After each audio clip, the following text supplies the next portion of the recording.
Pero necesito una reacción nuclear para generar 1.21 gigawatts. ¿1.21 gigawatts? ¿1.21 gigawatts? ¿Qué diablos es un gigawatt? Bienvenidos a 1.21 Gigawatt, un podcast de otra dimensión.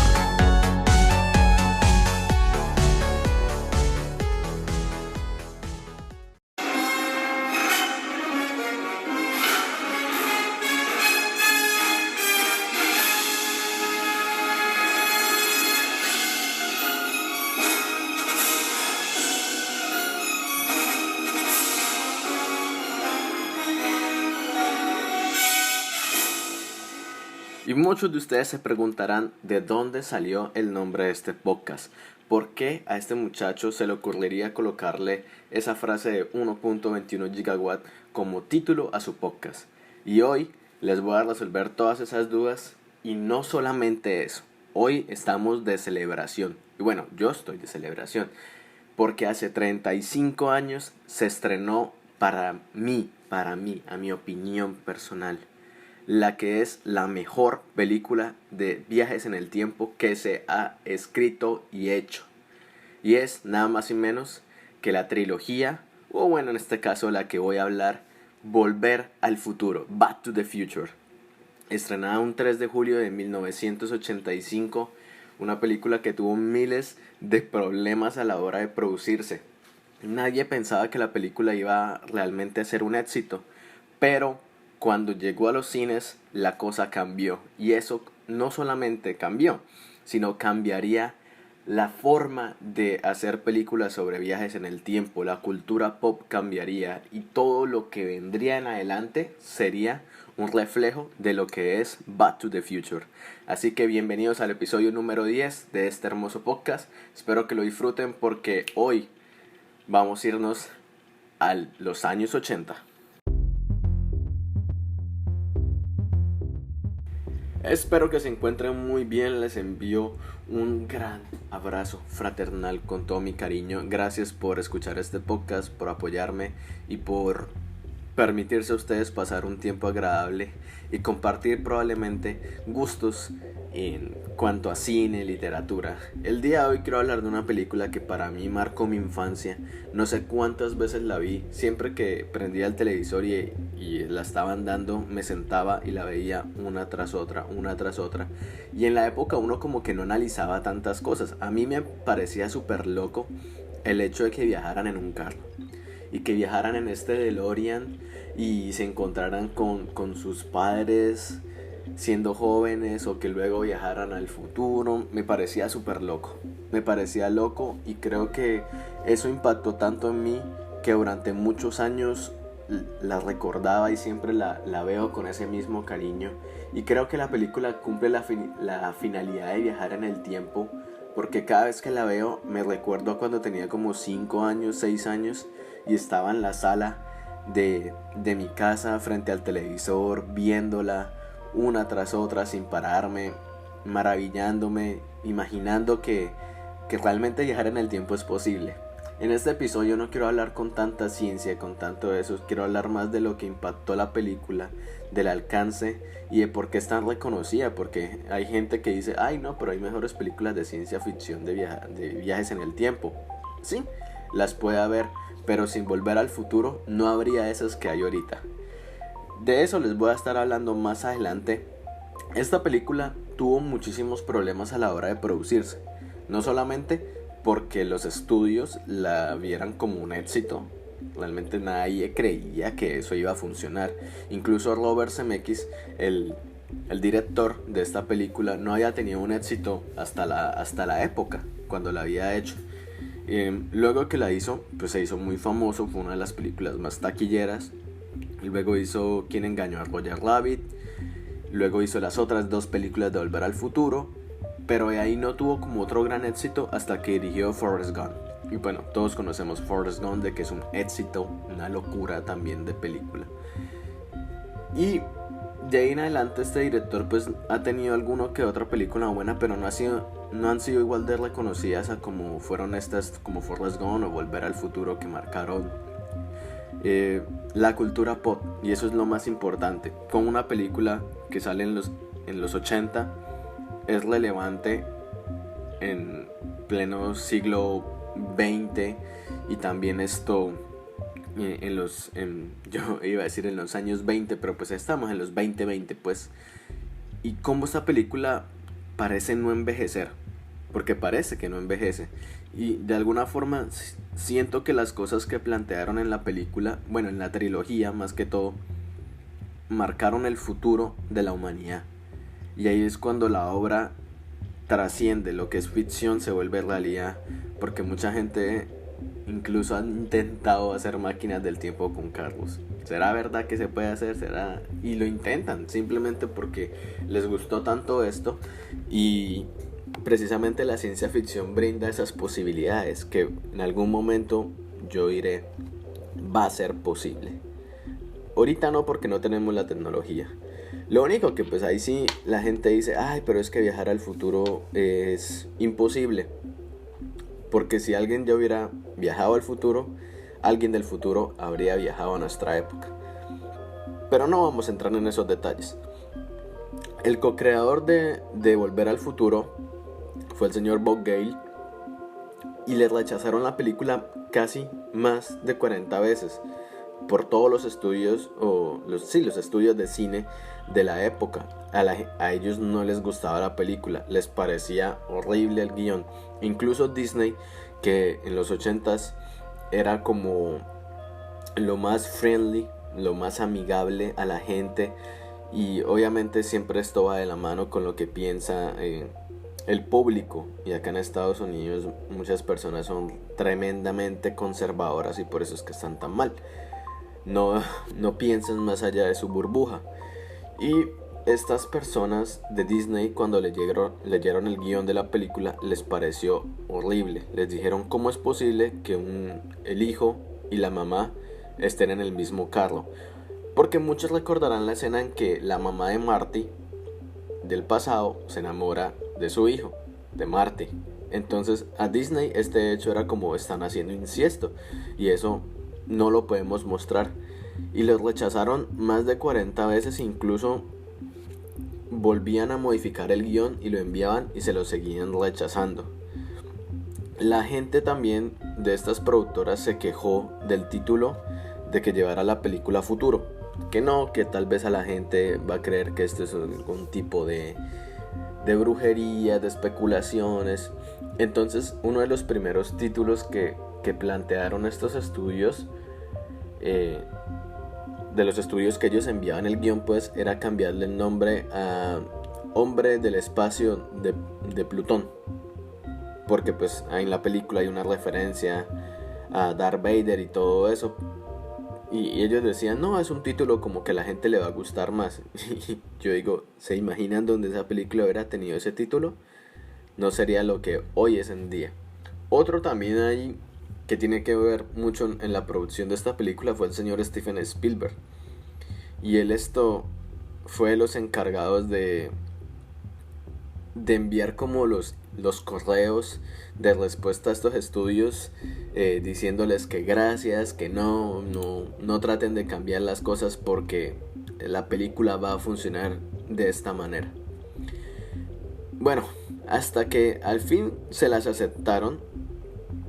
Y créanme, no, decía el director en muchas entrevistas de que fue un trabajo difícil, porque a él se le generó esta idea de crear este guión, de escribirlo, pues fue cuando estaba viendo los anuarios de la escuela de su papá, y él estaba pensando al ver la foto de su papá joven, de que si él habría sido amigo de su papá en la escuela.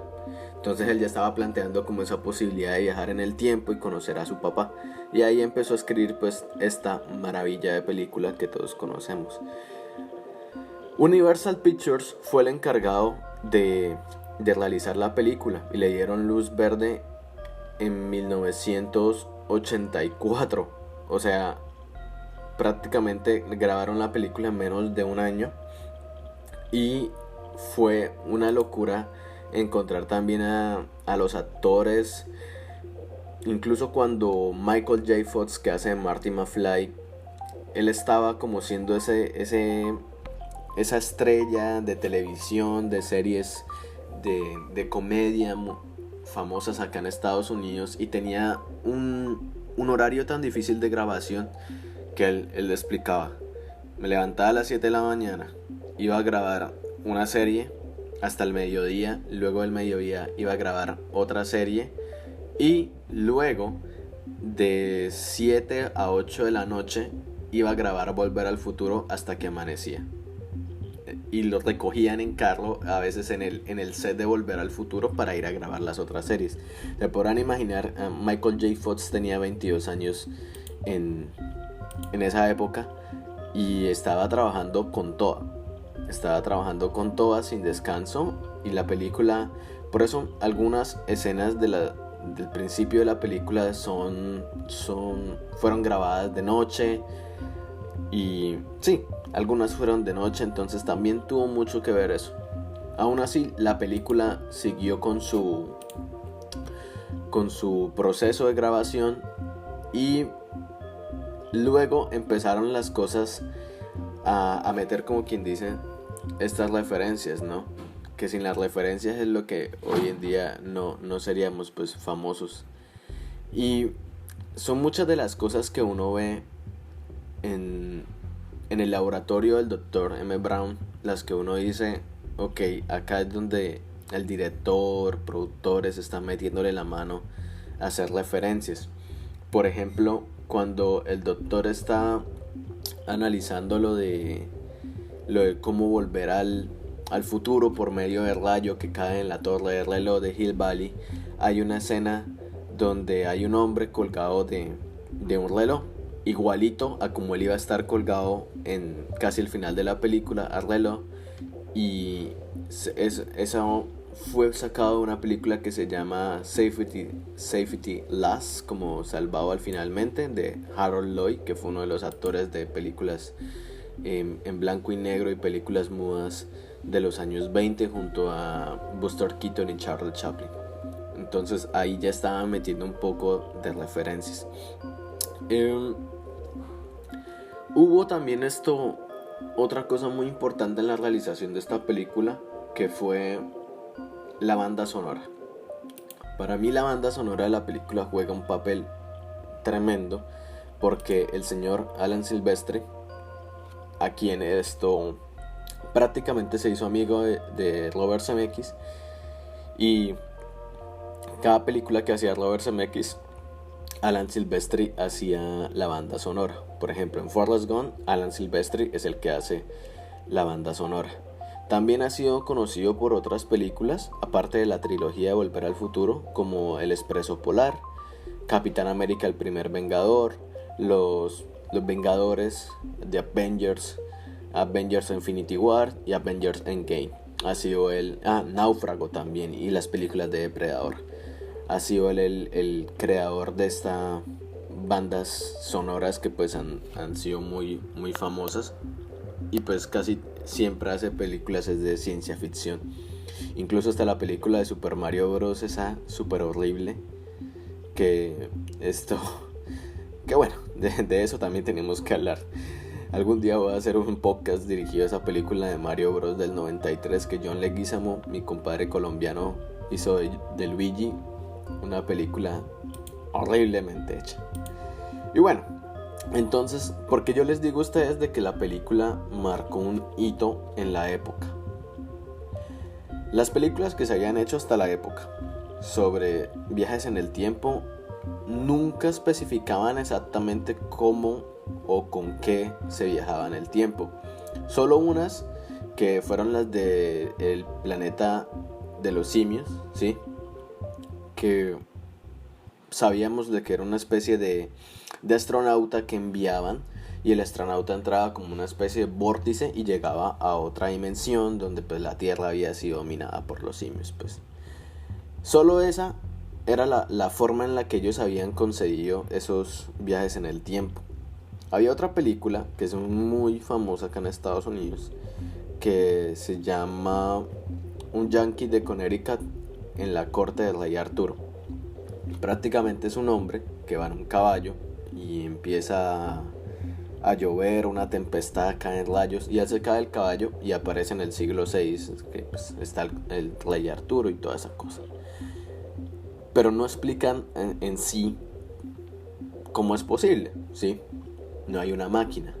Las otras películas han sido prácticamente como una especie de sueño, a diferencia de una película de la cual yo hablé acá, que se llama The Time Machine, que salió en 1978, La máquina del tiempo. Y ahí sí es basada en la obra de H.G. Wells, a la cual le dediqué 2 episodios de este podcast, donde nos plantea un científico que creaba una máquina y pues avanzaba en el tiempo, ¿no? De ahí casi todas las películas habían sido tipo sueños, como quien dice, la persona queda dormida y viaja o se imagina en otro pasado. Esa era como la forma más típica de viajar en el tiempo en el cine de esa época. Pero pues acá el señor Robert Zemeckis dijo: metamos un DeLorean, un carro. Y ahí otro hito que marcó la cultura, un DeLorean, utilizar un carro de estos. Incluso el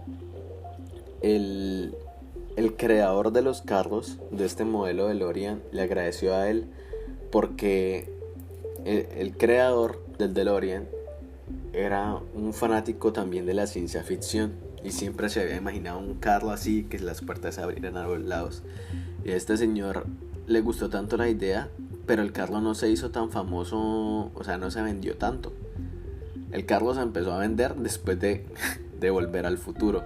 Incluso él envió una carta a Robert Zemeckis en la que le decía: gracias por mantener el sueño vivo. Entonces, entre frikis, entre aficionados a la ciencia ficción, nos apoyamos. También en los primeros ensayos o en los primeros borradores de Volver al Futuro, la máquina del tiempo era un refrigerador. Sí, ¿se imaginan donde hubiera sido un refrigerador? No, o sea, hubiera sido horrible. Incluso Steven Spielberg la utilizó más adelante en una escena de la última película de Indiana Jones que han sacado, la del reino del... ¿cómo es que se llama? Aquí The Kingdom of the Crystal Skull. El reino de la calavera de cristal. Sí, de la calavera de cristal. Y hay una escena donde Harrison Ford o Indiana Jones se mete dentro de un refrigerador y explota una bomba y él sobrevive.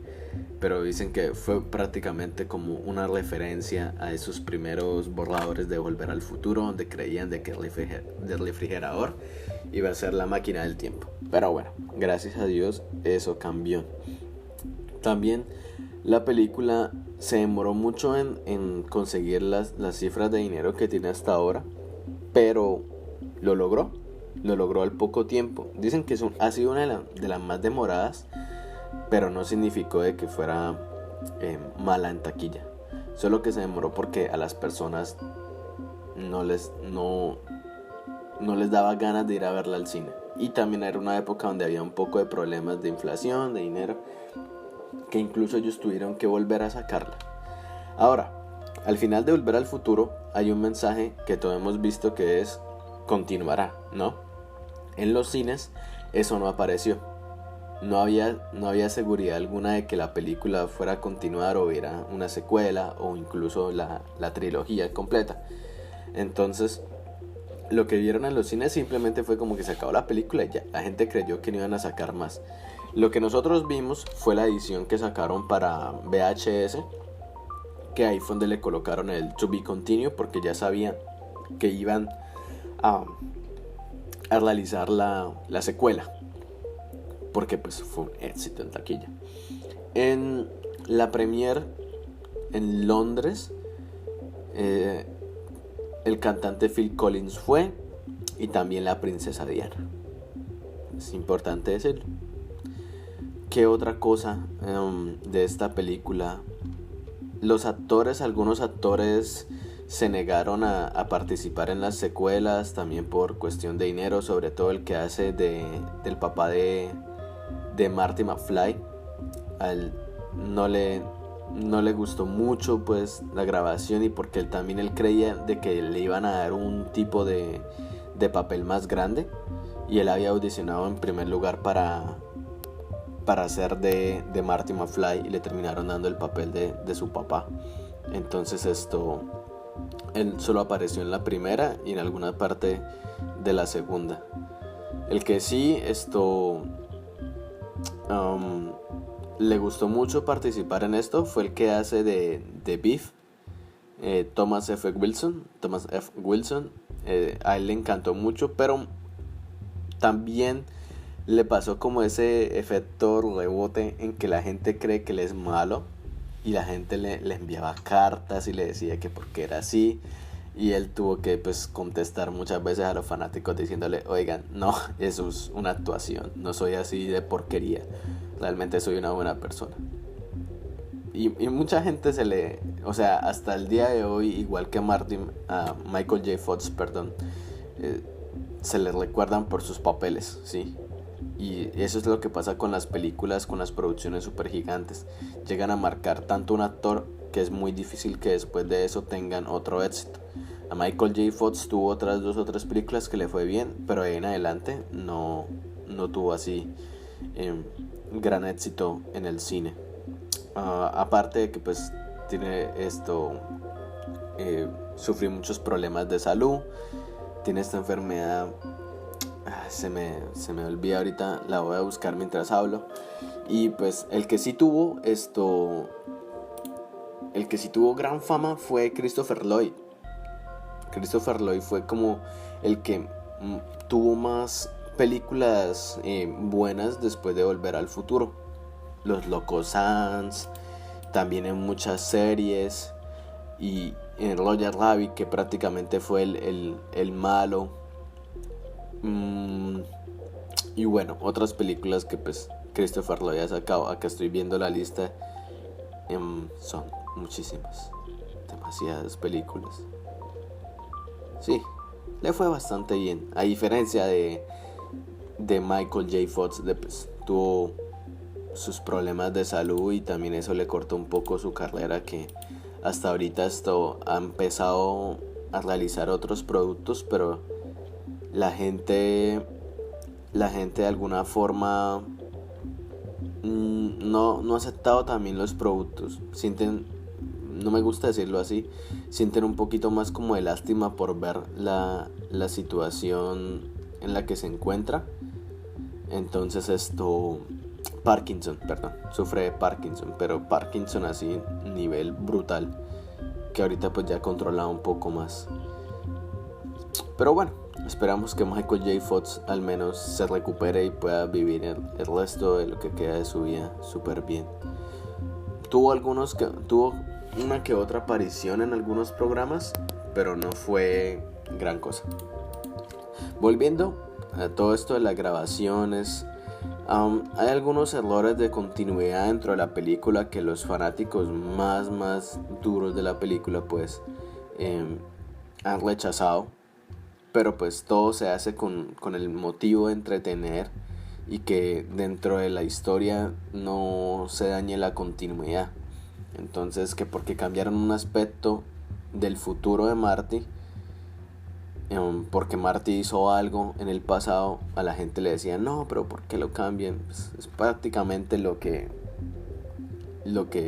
tienen que hacer ellos. O sea, tienen que vender algo que sea realmente bueno, no sea cualquier cosa allí mal hecha.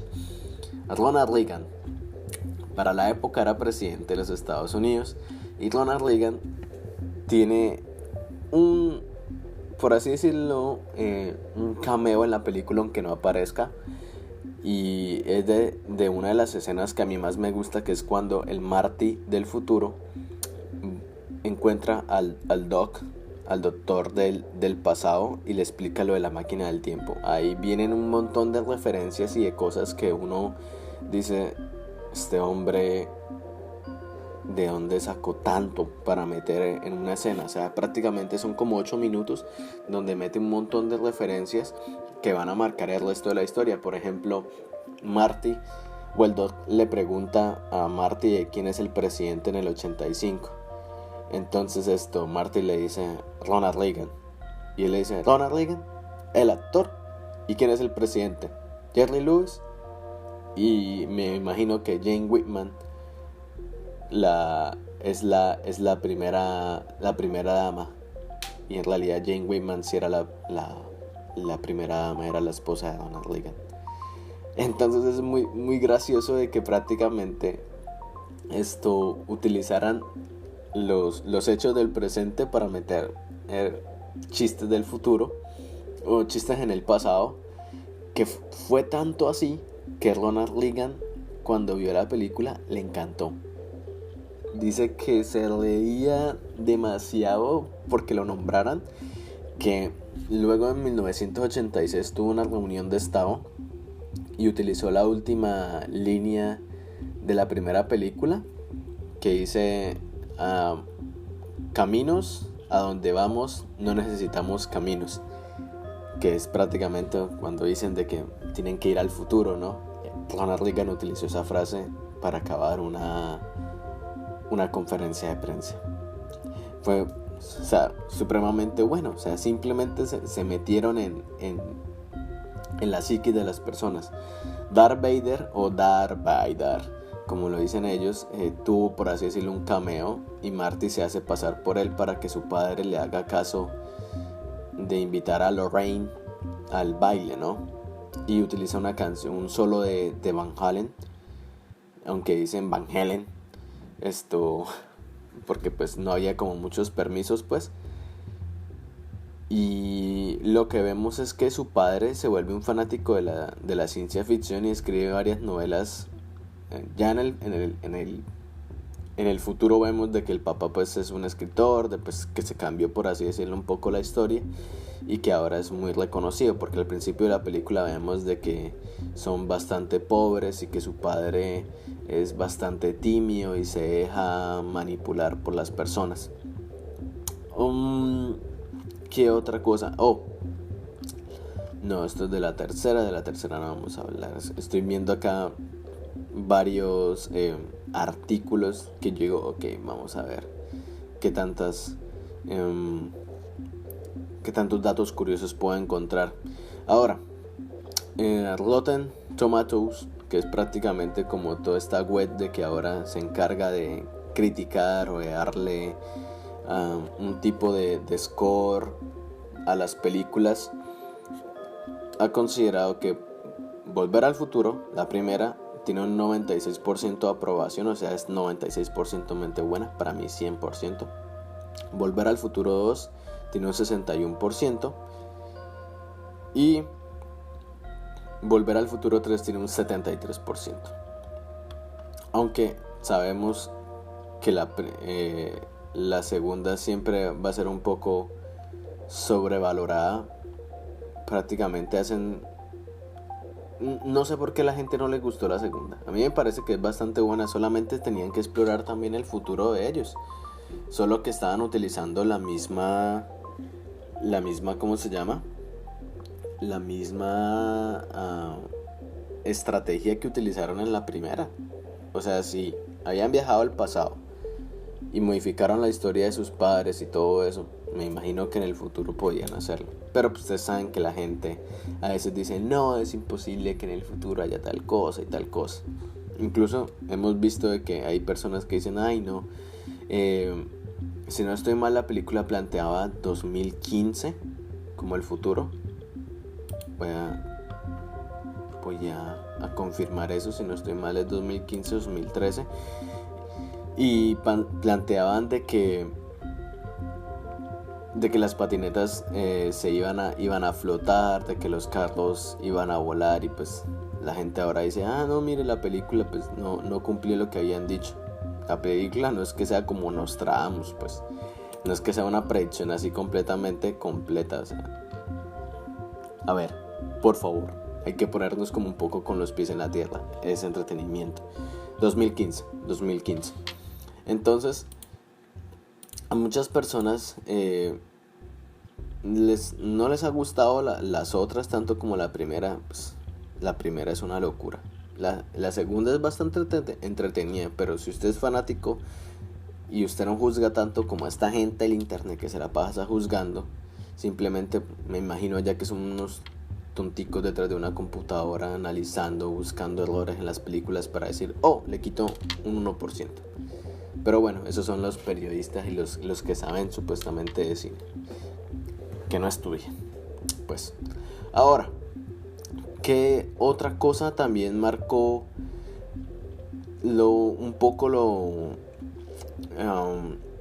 el futuro de las películas que se iban a realizar ahí?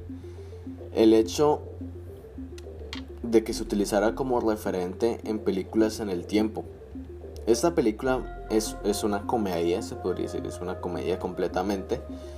Y en el resto de películas de viajes en el tiempo se ha utilizado en Los Vengadores, Endgame, Juego Final, se utilizó.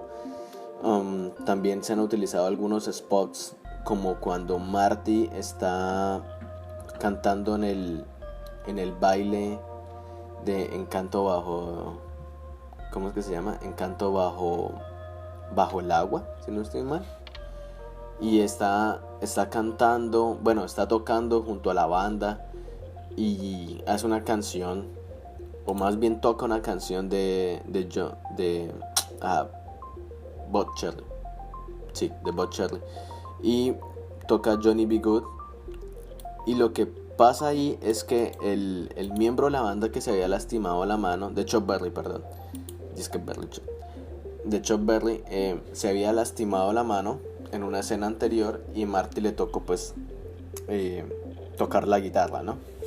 Y pues Marty en el futuro tenía una banda de rock y le gustaba mucho el rock, pues los solos y todo eso, pues Van Halen, ¿no? Y en esta escena él toca Johnny B. Good y lo que pasa es que el que tiene la mano herida le gusta el sonido y llama a su primo Chuck Berry. O sea, llama al que compuso la canción y le dice, oye, mira Chuck, ¿qué te parece este sonido? Entonces es como si Marty hubiera creado Johnny B. Good y Chuck Berry se lo hubiera copiado. Y esa escena se repitió en muchas películas, en muchas series de televisión, en comedia, en sketches. Por ejemplo, en Los Simpson, cuando Homero crea, como por así decirlo, una banda donde es un episodio dedicado a Kurt Cobain, pues Homero canta unas canciones de grunge y hacen la misma escena diciéndole como que, oh, acá habla tu primo. Sí, no me acuerdo el nombre, pero hace el apellido Cobain y le dice, mira, ¿qué te parece este sonido, Kirk? Y es como si decir de que Homero había creado el sonido de Nirvana. Pero bueno, escuchamos un poquito Johnny B. Good. Okay.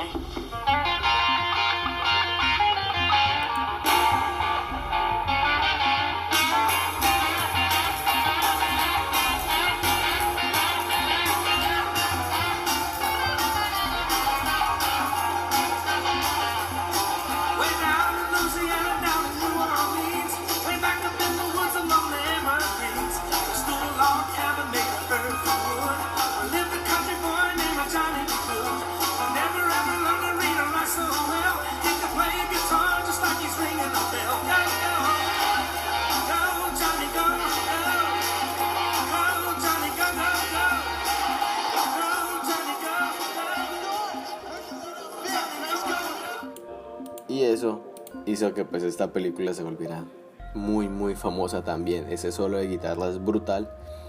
Hubo unas cosas que con el paso de los años la gente empezó a averiguar más y le escribían a Robert Zemeckis de que por favor les aclarara de alguna forma por qué el Doc aceptó de que Marty le ayudara. Marty, cuando tenía 13-14 años, se metió, por así decirlo, al laboratorio del doctor, y al doctor le dio un trabajo como de medio tiempo. Entonces ya se conocían. Por eso es que Marty, pues al inicio de la película, van del doctor y todo eso. En los primeros borradores de esta película, el Doc no tenía a Einstein, que es su perrito. En vez de eso tenía un chimpancé. menos mal lo cambiaron, y porque decían de que iba a ser esto un poco complicado la grabación, y también porque Universal, la productora, decía que ninguna película que tuviera un chimpancé va a hacer dinero. Y se refería más que todas las películas del planeta de los simios. También en uno de los primeros borradores, Marty viajaba a 1967, donde era arrestado por no tener como una licencia de conducir. Menos mal lo quitaron. Menos mal quitaron esa tontería.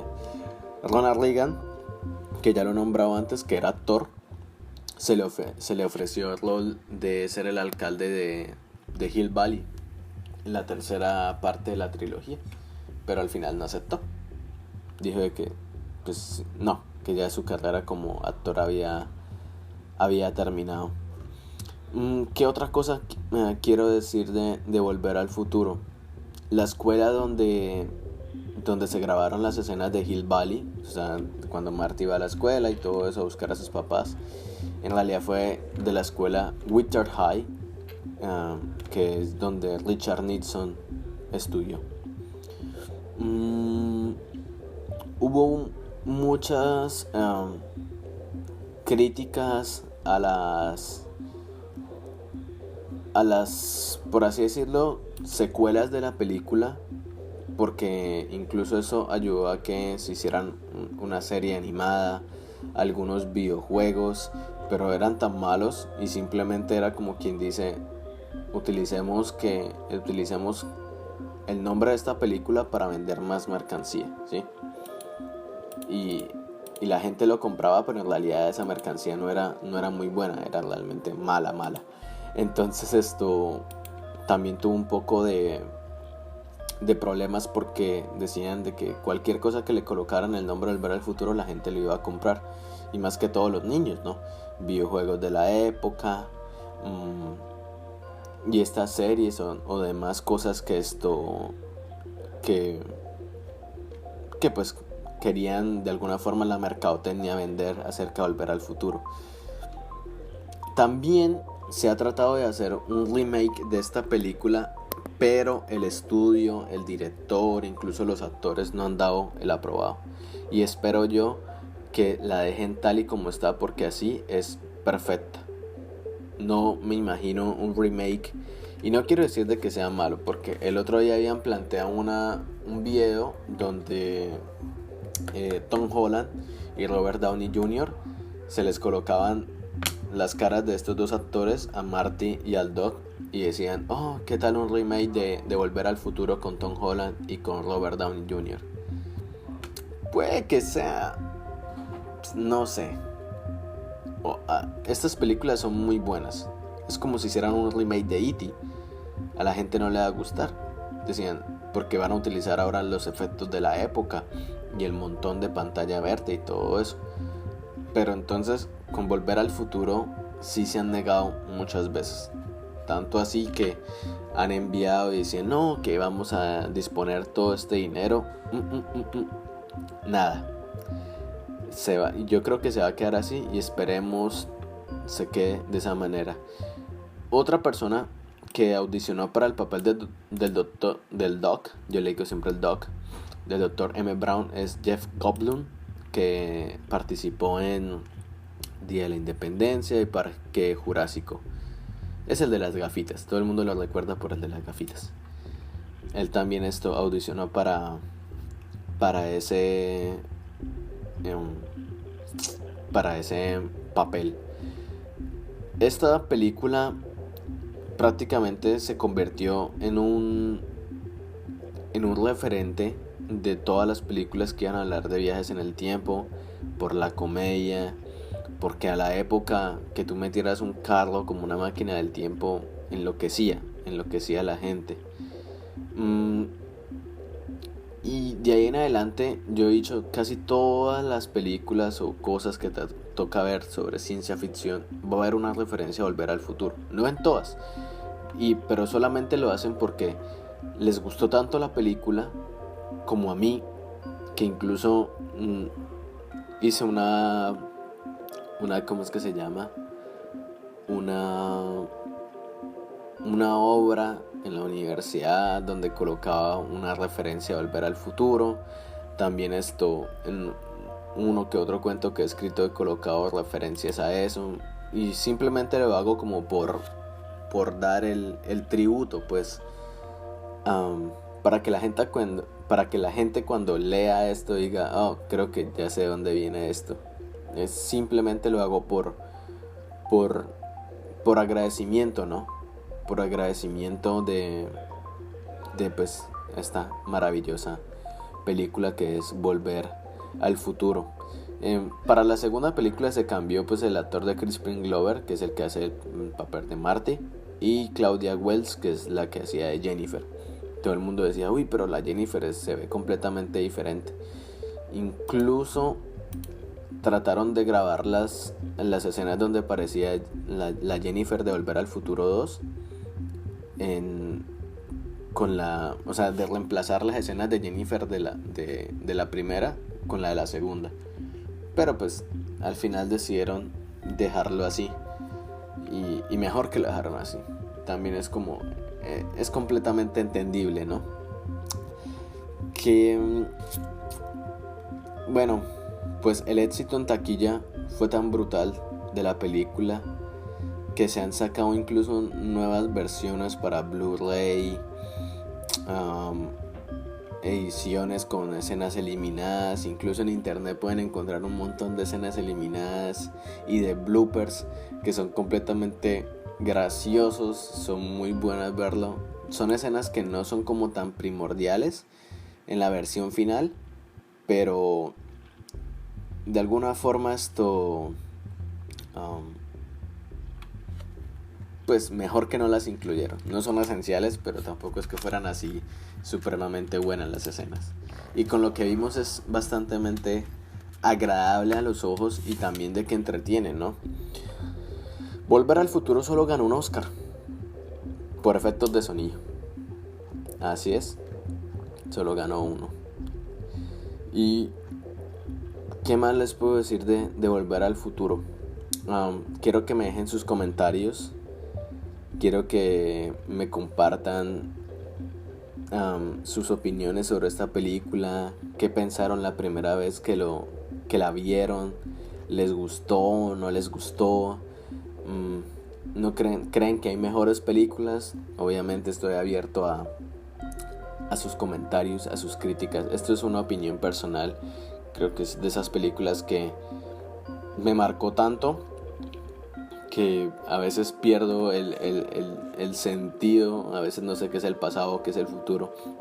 Incluso mi mamá me dice como, usted entiende muy bien todo eso de líneas en el tiempo, y es precisamente gracias a Volver al Futuro. Creo que le agradezco bastante a Robert Zemeckis, a Steven Spielberg, productor, a Christopher Lloyd, y también pues a Michael J. Fox, y a todas las personas que están ahí incluidas por esa magnífica interpretación de una película que yo creo que hasta el día en que yo me muera va a seguir siendo relevante, y la gente la va a seguir hablando y hablando y hablando de ella.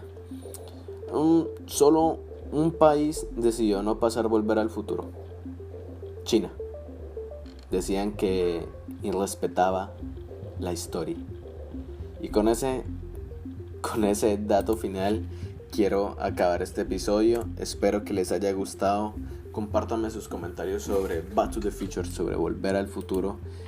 Y también se vienen otros episodios. Se viene un episodio con un invitado especial, y también otro con otra invitada especial. Y espero que estén muy bien. No pierdan la esperanza, mi gente. Algún día vamos a poder volver al pasado y cambiar, bueno, para bien, la historia, ¿no? Y recuerden que caminos a donde vamos, no necesitamos caminos. Nos vemos en otro episodio de 1.21 gigawatts. Les habló Marlon Cáceres. Les envío un abrazo. Hasta luego.